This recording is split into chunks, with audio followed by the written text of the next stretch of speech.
Mesdames, Messieurs, bonjour et bienvenue à Paris pour ce premier congrès mondial sur l'entretien du réseau routier. En tant que président du syndicat de l'industrie routière française, je suis heureux de pouvoir vous présenter la problématique de l'entretien du réseau routier en France du point de vue de la profession. La France a un réseau routier remarquable de plus d'1 million de kilomètres carrés, soit le 4e réseau au monde après celui des États-Unis, du Canada et du Japon.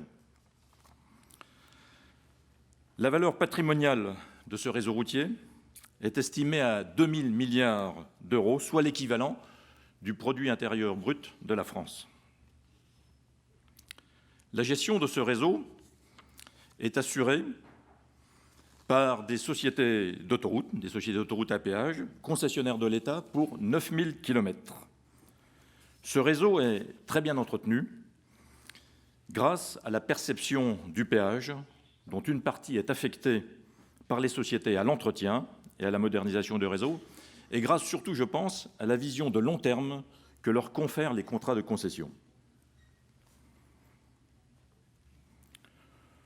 Le réseau national géré par les services de l'État est de 12 000 kilomètres, et le reste du réseau, qui représente 980 000 kilomètres, soit presque ce million de kilomètres, est géré par les collectivités locales, 102 départements, 36 000 communes, regroupées parfois en syndicats ou en communautés de communes.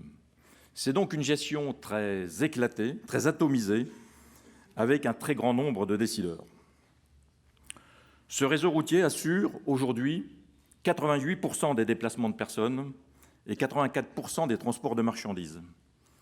Ce qui est remarquable, c'est que la part de la route, depuis plusieurs années, n'a jamais cessé de croître, malgré des politiques publiques de transport et d'investissement très favorables au transport en commun.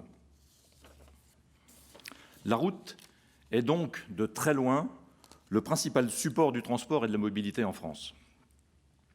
C'est une infrastructure intermodale, car elle accueille aussi bien les voitures, les camions, que les deux roues, les autocars, les autobus et en ville, les tramways. La route constitue ainsi, comme nous aimons le dire sous forme de clin d'œil à l'heure du numérique ou à l'heure du 2.0, le premier réseau social, le premier et le plus important réseau social en France. Et je crois qu'on peut dire également que c'est la même chose dans le monde. Le réseau routier français n'est pas seulement remarquable par sa longueur, sa capillarité et sa densité, il est aussi par sa qualité. Car historiquement, la culture routière des services publics français est extrêmement forte. Christophe Saint-Aignan l'a rappelé ce matin. Après la Deuxième Guerre mondiale, la France a développé son réseau routier et autoroutier en investissant lourdement dans la construction neuve, mais également dans l'entretien, avec notamment des politiques de renforcement coordonné systématique du réseau principal. La France dispose d'une doctrine technique solide, tant pour la construction que pour l'entretien. Elle a été élaborée par les services techniques de l'État, qui assuraient à l'époque la gestion de l'ensemble de la voirie, avant plusieurs phases de décentralisation dans les années 1980, puis dans les années 2000. L'industrie routière française représente aujourd'hui 1400 compagnies, 1400 entreprises, avec à peu près 90 000 emplois directs. Elle fait un chiffre d'affaires de 15 milliards d'euros en France et 10 milliards à l'étranger. La coopération exemplaire entre les services publics français et les entreprises a permis de développer de nombreuses innovations et de faire émerger de grands groupes mondiaux tels que Colas, Eurovia, Eiffage, aux côtés de nombreuses PME très performantes. Mais la qualité du réseau routier, et Bruno Cavagné le rappelait tout à l'heure, la qualité du réseau routier français est aujourd'hui menacée par la crise des finances publiques, qui conduit l'État et les collectivités locales à rogner sur les budgets d'entretien. Cela a commencé en 2009, à la suite de la crise des subprimes, s'est poursuivi et s'est accéléré en 2014 et risque malheureusement de continuer encore dans les années à venir. Au total, l'industrie routière a perdu 30% d'activité en 5 ans. Et on peut estimer que la baisse des crédits d'entretien, qui représente à peu près 80% de notre activité de la profession, est du même ordre de grandeur. Les dépenses d'entretien en France sont devenues aujourd'hui une variable d'ajustement dans les arbitrages budgétaires. Le Sénat français estimait d'ailleurs, il y a quelques années, que les crédits annuels d'entretien du réseau routier ne couvraient que la moitié des besoins nécessaires pour respecter un rythme optimal de renouvellement des couches de surface. La qualité du réseau français se dégrade donc régulièrement, mais de façon insidieuse, car cette dégradation, à quelques exceptions près, n'est pas perçue du grand public et donc pas prise en compte par les décideurs politiques. Au début, les microfissurations, les premières déformations ne se voient pas. Lorsque le nid de poule apparaît, il est déjà bien tard et toujours très coûteux pour intervenir. Les conséquences d'entretien, on les a évoquées déjà plusieurs fois ce matin, sont très lourdes. Elles peuvent être très lourdes à moyen terme, notamment sur les finances publiques, sur la sécurité des usagers, sur le niveau de service ou même sur l'état des véhicules. Et je me rappelle une étude de la Banque mondiale à la fin des années 80 qui montrait qu'un dollar économisé dans l'entretien des routes se traduisait par un surcoût de 2 à 3 dollars dans l'entretien des véhicules.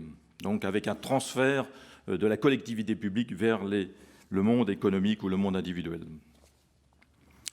Notre principal problème aujourd'hui, je pense, est de sensibiliser les décideurs politiques et de leur faire prendre conscience de leurs responsabilités en matière de maintenance et de préservation du patrimoine public routier. Et pourtant, en France, nous avons un précédent dramatique. C'est celui du réseau ferroviaire.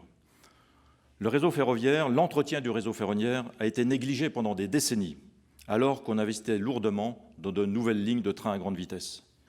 Et aujourd'hui, le gestionnaire du réseau ferroviaire, doit, en catastrophe, dépenser des sommes considérables pour remettre en état le réseau à marche forcée.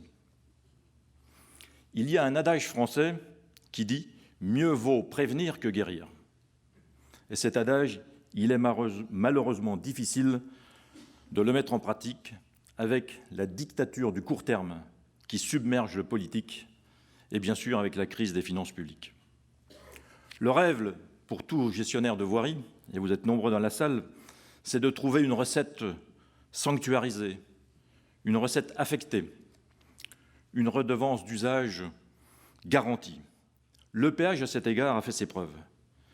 Mais je crois qu'avec le niveau de pression fiscale en France, il ne faut pas trop spéculer sur de nouvelles taxes ou de nouvelles redevances, comme le montre le piteux abandon de l'écotaxe poids lourds, pourtant voté à l'unanimité au Parlement français il y a quelques années. Je crois qu'il faut plutôt travailler sur les arbitrages, en rappelant les décideurs politiques, gestionnaires de voirie, à leurs responsabilités fondamentales. Cette responsabilité des décideurs politiques, elle est bien sûr de maintenir et d'entretenir un patrimoine public qui leur a été confié, un patrimoine exceptionnel et qui est essentiel à la vie économique et à la vie sociale. Leur responsabilité, c'est aussi de transmettre aux générations futures un réseau à bon état. À nous, les professionnels de la route, à nous de les aider, à nous d'aider et de pousser nos décideurs à prendre conscience de l'importance de l'entretien et de la nécessité de sanctuariser les dépenses d'entretien. À nous de les convaincre que l'entretien des routes est un investissement d'avenir. Nous devons veiller, je crois, à maintenir une culture technique et économique chez les gestionnaires de voirie, aussi bien chez les élus que chez les techniciens. Nous devons pousser à la mise en place d'un véritable asset management de la route, un road asset management. Il me semble d'ailleurs nécessaire de réhabiliter la théorie économique sur ces sujets, qui est cruellement absente depuis plusieurs années.